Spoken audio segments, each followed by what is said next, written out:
Yes, Tamil Nadu is located in the southeast coast of India, and it has a Gulf of Mannar Biosphere Reserve where you can able to see the dugong, that is sea cow, coral reef, sea grass, turtles and so on, which is not present in other parts of India. That is one. Second one, we have the mangrove ecosystem known as like Pichavaram mangroves, which has the Avicennia and Rhizopora, two species, which is salt tolerant plant which can grow in the salt water itself. In, now, what is the problem?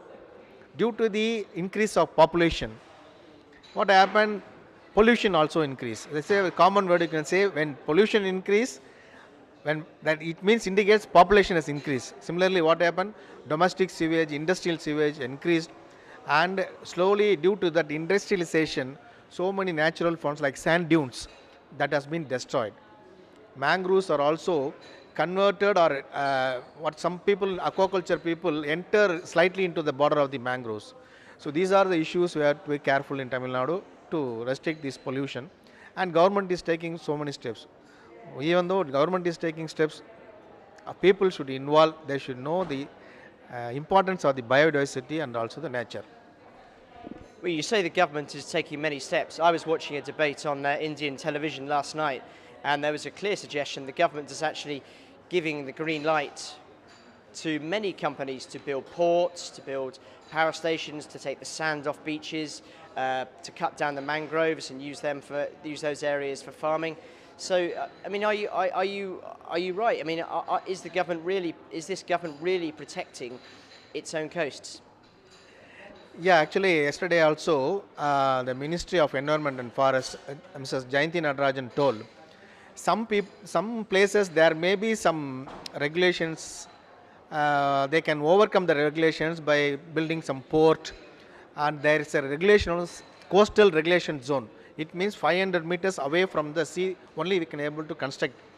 But some people, some exemptionary permission might have they have taken, and if there is any complaint, definitely the government will take care of. This is a statement told by the minister yesterday. So when there is any problem due to that encroachment of the tourism development or mining of the sand, definitely they will take care. The situation on the Andhra Pradesh coast anyway seems quite serious. I think the fishermen say their catches have declined by 40%. Is that a number that's replicated across the Indian coast? Fishermen now they are using so many types of nets known as purse seine, which is not supposed to used by the people. In Kerala they are not using. In Tamil Nadu some fishermen are using that type of nets. It takes tons and tons of fishes in one haul itself.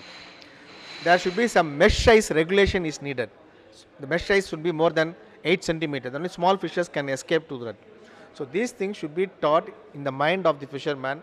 For this purpose, there should be a change, not only conducting some COP 11, something like that, should be educated and go to the last level, including the fishermen.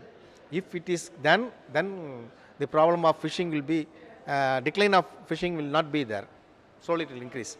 So in a sense, you're suggesting what we need is not necessarily new regulation, but more education. New regulation for education, you're asking. Yeah, now they have, even from school children are taught, they are bringing the awareness of the nature, biodiversity, conservation, and everything now slowly is coming in the system of education. I think in future, after 10 or 15 years, not only in Tamil Nadu, throughout the world, they will realize about the gift of nature. If it protects, she will protect it. That is the slogan given for the COP 11. It will go to the younger minds. In future, it will come, definitely.